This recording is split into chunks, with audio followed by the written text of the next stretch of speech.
Bonjour à toutes et à tous.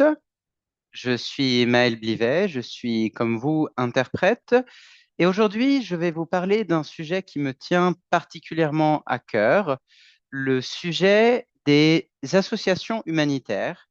En particulier, je vais vous expliquer pourquoi elles ont du mal à résoudre les problèmes qu'elles combattent à travers le monde et en particulier la pauvreté. Mon discours va comprendre des noms propres, donc je vais maintenant vous les donner. Dambisa Moyo, qui est une économiste zambienne, donc elle vient de la Zambie, euh, ou du Zimbabwe, autant pour moi, l'interprète n'est pas sûr. Euh, Issa Shivji, qui vient de la Tanzanie, qui est elle aussi universitaire. Paul Kagame, qui a donc été président du Rwanda. Je vais aussi mentionner Kibera, qui est un bidonville de Nairobi, la capitale du Kenya. Je vais parler du marché de Kantamanto au Ghana et de la lagune de Corley au Ghana. Ce discours va donc s'articuler en trois parties. Une introduction qui va durer à peu près une minute et demie. Ensuite, une première partie dans laquelle je vais parler du problème de fond, à savoir que les ONG traitent les symptômes de la pauvreté et non pas leur cause. Dans une deuxième partie, je vais vous parler de la déresponsabilisation des États par rapport à ce problème, donc la pauvreté. Dans une troisième partie, je vais vous parler du business de la pauvreté et des problèmes liés, notamment la corruption. Et autant pour moi, je me suis trompé dans l'introduction, il y aura aussi une quatrième partie avant la conclusion, et cette quatrième partie portera sur l'effet destructeur des dons aux associations sur l'économie locale. Alors, je vais commencer par vous raconter une anecdote, donc une expérience personnelle qui m'a beaucoup déçu. J'ai passé des mois et des mois à préparer un projet humanitaire au Kenya. Et ce projet était un projet dans lequel j'avais particulièrement confiance, puisque l'association avec laquelle j'ai collaboré m'a été recommandée par une amie égyptienne qui avait elle-même des contacts au Kenya, qui travaillait dans le domaine de l'humanitaire. Alors le projet, en théorie, était celui de recueillir des fonds, d'effectuer une levée de fonds pour pouvoir financer des machines à coudre et les offrir à des jeunes filles des bidonvilles de Nairobi pour leur enseigner à coudre des protections hygiéniques et distribuer ces protections hygiéniques dans les écoles. Et pourquoi est-ce que c'est un projet qui me tenait à cœur? Eh bien, parce que de nombreuses jeunes filles au Kenya sont forcées d'arrêter d'aller à l'école lorsqu'elles ont leurs règles, puisqu'il y a un véritable tabou des règles et qu'elles n'ont pas assez d'argent, ces jeunes filles des bidonvilles, pour pouvoir acheter et à manger et des serviettes hygiéniques. Et donc, elles doivent choisir entre manger ou aller à l'école, puisque lorsqu'elles vont à l'école et que leurs vêtements sont tachés, elles sont renvoyées chez elles. Donc, j'ai été très touché par cette situation et j'ai voulu donc faire ma part des choses, tout en sachant que je n'allais pas sauver le monde, bien sûr, mais j'avais envie d'avoir un impact dans la vie de quelques dizaines ou peut-être quelques centaines de jeunes filles pendant quelques années dans cette communauté du Kenya. Donc ça, c'était la théorie. Pendant 8 mois, j'ai effectivement levé des fonds, j'ai convaincu mon entourage de donner de l'argent, de participer, j'ai communiqué sur le sujet, et puis je me suis envolé vers Nairobi.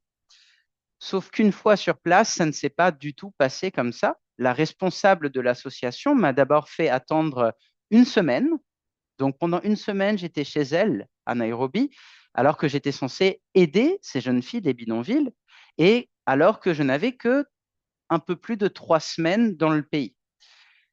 À force d'insister, d'insister, j'ai fini par partir pour aller rencontrer ces jeunes filles dans les écoles. Et là, je me suis rendu compte que la moitié des écoles dans lesquelles je devais me rendre étaient en réalité fermées, puisque c'était justement la période de l'été. Donc, je n'ai jamais vraiment compris où était passé cet argent. Et c'était donc tous ces fonds que j'ai donnés, ces milliers d'euros, et c'était très frustrant. Donc voilà comment j'ai commencé à réfléchir à ce sujet. Ça a été la deuxième, voire peut-être la troisième fois que j'étais déçu par un projet humanitaire. Et c'est pour ça que je voulais en parler avec vous aujourd'hui, pour vous faire un petit peu réfléchir à ce sujet. Alors, je vais maintenant rentrer dans le vif du sujet en partageant avec vous une donnée assez paradoxale. Plus de 1 000 milliards de dollars d'aide au développement ont été versés à l'Afrique au cours des 50 dernières années. Donc ça, c'est une donnée qui a été analysée par Dambisa Moyo et qui a été publiée dans Deadhead en 2009. Donc plus de 1 000 milliards d'aides ont été versées au cours des dernières années. Et donc, en écoutant cela, vous vous dites probablement que ça a servi, que ça a suffi à lutter contre la pauvreté en Afrique. Et pourtant, ce n'est pas le cas. Donc pourquoi est-ce que ces fonds ne permettent pas de lutter contre la pauvreté? Eh bien, parce que, comme je dis, les ONG traitent les symptômes de la pauvreté et non pas leur cause. Elles apportent des solutions techniques, des solutions ponctuelles, un petit peu comme un pansement pour répondre à une crise. Par exemple, les ONG fournissent dans certains pays africains des réservoirs d'eau sans jamais réfléchir aux problèmes qui font que certaines populations ont moins accès à l'autre que d'eau. Pardon, je reprends, sans jamais se demander pourquoi est-ce que certaines populations locales ont moins accès à l'eau que d'autres. Et un autre problème qui s'ajoute à celui-ci est celui que les ONG sont redevables à leurs donateurs. Pour continuer à recevoir des dons, eh bien, elles ont, entre guillemets, l'obligation d'aller dans une certaine direction, de travailler d'une certaine manière, de prioriser certains projets qui touchent plus peut-être les donateurs, mais qui ne sont pas forcément, qui ne résolvent pas forcément les problèmes les plus importants auxquels font face les populations des pays en voie de développement. Et non seulement les ONG ne permettent donc pas de résoudre le problème, mais dans certains cas, elles empêchent même de résoudre le problème. Alors ce constat, cette déclaration vous semble peut-être un petit peu étrange, mais je vais maintenant vous expliquer pourquoi.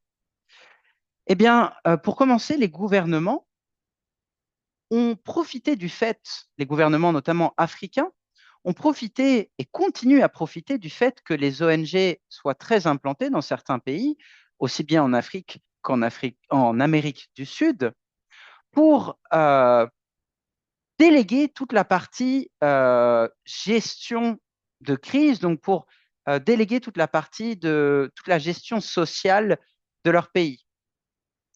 Donc, euh, l'une des critiques majeures auxquelles sont confrontées les ONG est qu'elles elles n'empêchent pas finalement cette pauvreté, malgré leur présence, puisque justement les gouvernements se reposent trop sur elles et n'agissent pas pour régler les différents problèmes auxquels sont confrontées les personnes en situation de pauvreté. Euh, le FMI et la Banque mondiale, dans les années 80 et 90, ont même poussé officiellement les États africains à se reposer sur l'aide des ONG pour traiter les questions socio-économiques auxquelles ces pays faisaient face. Donc, on le comprend bien, il y a ici un cercle vicieux, puisque tant que les ONG sont présentes dans les pays en situation dans les pays qui font face à des situations compliquées, euh, la situation ne sera pas vraiment, le gouvernement de ces pays ne prendra pas vraiment en main la situation. Alors, je vais maintenant vous parler du business de la pauvreté. Et il y a énormément à dire sur le sujet. Vous avez peut-être déjà entendu parler de, de ces associations qui permettent d'aller faire du bénévolat dans les orphelinats, par exemple, en Amérique du Sud, eh bien, en travaillant avec des personnes qui travaillent dans des associations humanitaires, j'ai déjà entendu de nombreuses fois que certaines personnes allaient jusqu'à louer des enfants. Elles vont chercher des enfants dans la rue, des mendiants, et elles leur donnent 1 dollar pour venir pleurer dans les jupons des touristes blancs qui pensent venir sauver ces orphelins. Donc ces enfants sont payés pour faire pitié aux touristes qui ont déboursé 2000, 3000, 4000 dollars pour aller faire du bénévolat dans des orphelinats. Et tout cet argent, eh bien, il va à des associations ou bien parfois même à la direction de l'orphelinat et il n'est jamais utilisé pour améliorer le quotidien de ces orphelins. Donc ça, c'est un gros problème. Et je vais maintenant changer de continent pour repasser de, euh, de l'Amérique du Sud à l'Afrique. Et je vais vous parler donc de la situation à Nairobi. À Nairobi se trouve le bidonville de Kibera, qui est l'un des plus grands bidonvilles d'Afrique, le deuxième en réalité. Et à Nairobi, donc dans ce quartier de Kibera, dans ce bidonville, il y a un nombre impressionnant d'ONG qui sont actives et qui assurent lutter contre la pauvreté.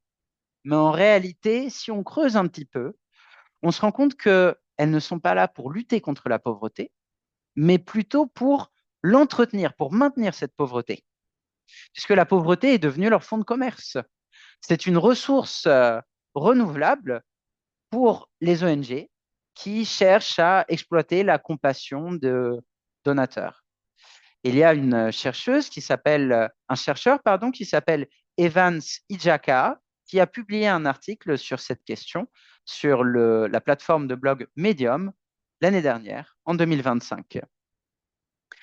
Donc, ce qui se passe, ce qu'on observe dans ces pays, notamment en Nairobi, c'est que les ONG attirent des expatriés, et notamment des expatriés très qualifiés, des élites, des diplômés en développement humain, des diplômés en sciences politiques, et leur propose d'ailleurs des salaires très élevés, ce qui crée une situation un petit peu étrange dans laquelle les personnes qui sont censées aider les personnes en situation de pauvreté sont elles-mêmes très riches et ne vivent pas du tout le même quotidien. Donc il y a un petit peu deux zones, deux grandes zones à Nairobi, la zone pauvre et la zone riche. D'un côté, on a des personnes qui vivent dans la rue, qui n'ont pas forcément un toit sur leur tête. Et puis de l'autre côté, des diplomates ou des cadres de ces associations humanitaires qui vivent dans des grandes villas avec des gardes du corps, des cuisiniers, des babysitters pour leurs enfants, qui conduisent des voitures très chères. Et ça, évidemment, c'est un problème. Donc ces ONG, elles attirent ces cadres en leur permettant de s'acheter une conscience, entre guillemets, et elles n'ont pas d'impact réel. Et le problème, c'est que sans même parler de la corruption, sujet auquel je vais maintenant arriver, eh bien, il y a un problème structurel. Ces ONG, elles ont besoin de fonds pour fonctionner. Elles ont besoin de payer les personnes qui vous arrêtent dans la rue pour vous demander de faire un don régulier. Elles ont besoin de financer leur campagne d'appel aux dons, leur site internet, leur vente aux enchères, et donc elles ont besoin d'argent.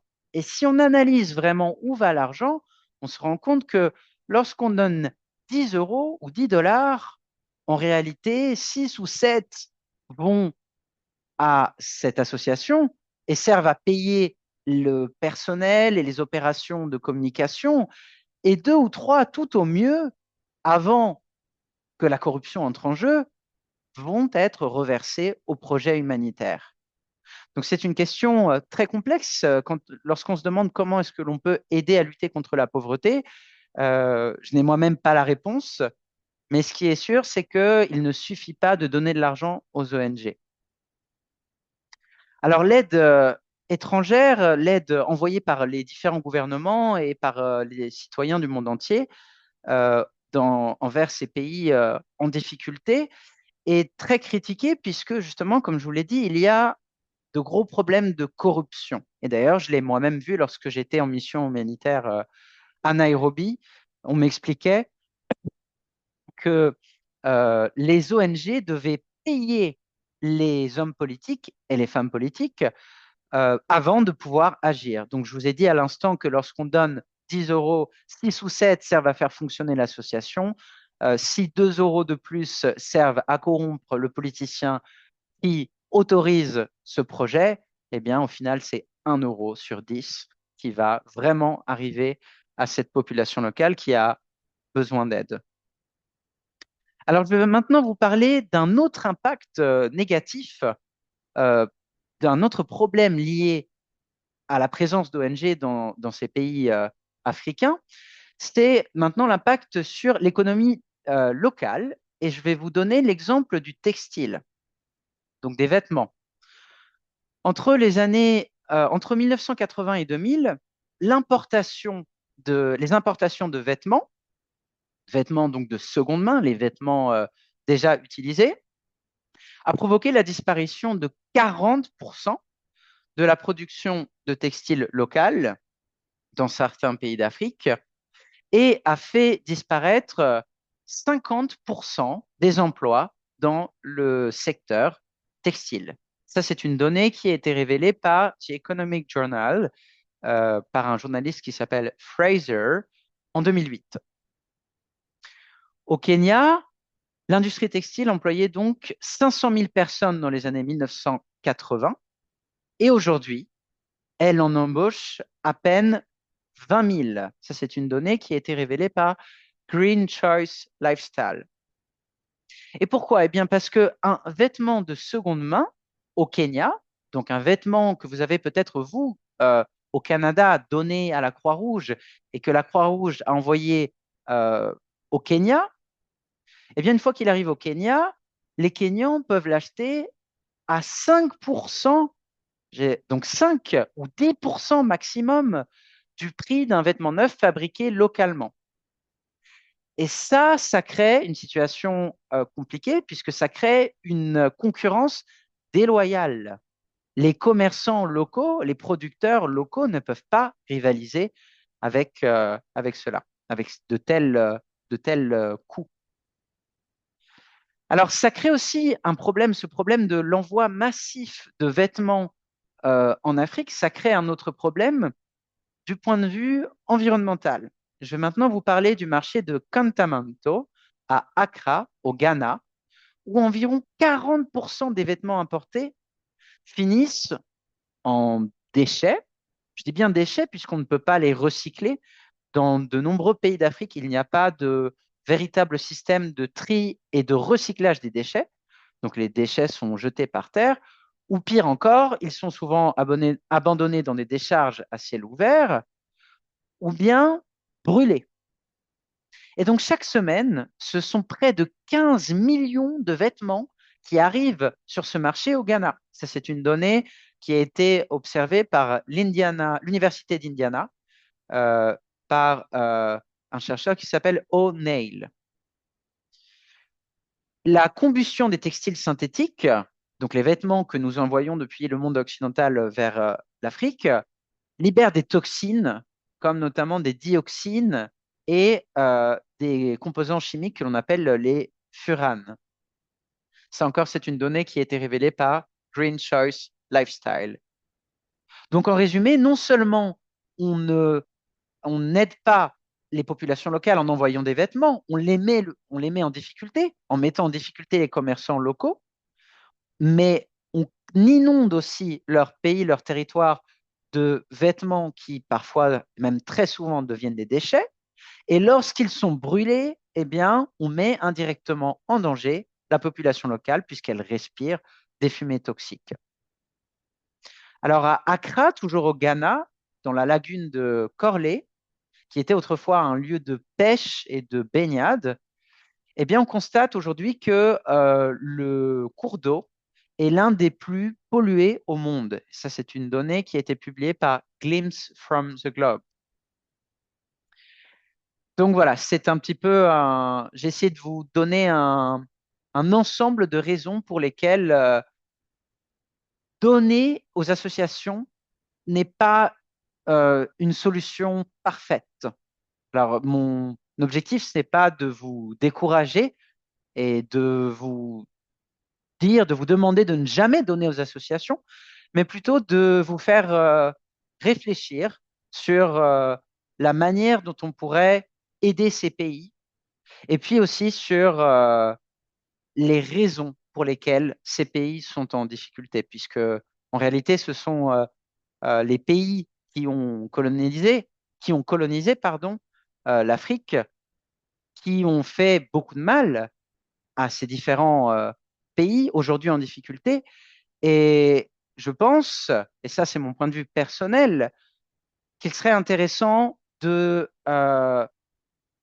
donner les moyens au pays de se remettre sur la bonne voie du point de vue économique, plutôt que d'essayer d'avoir le syndrome du sauveur et pour se laver la conscience, de donner de l'argent et de faire comme si de rien n'était. Merci de votre attention.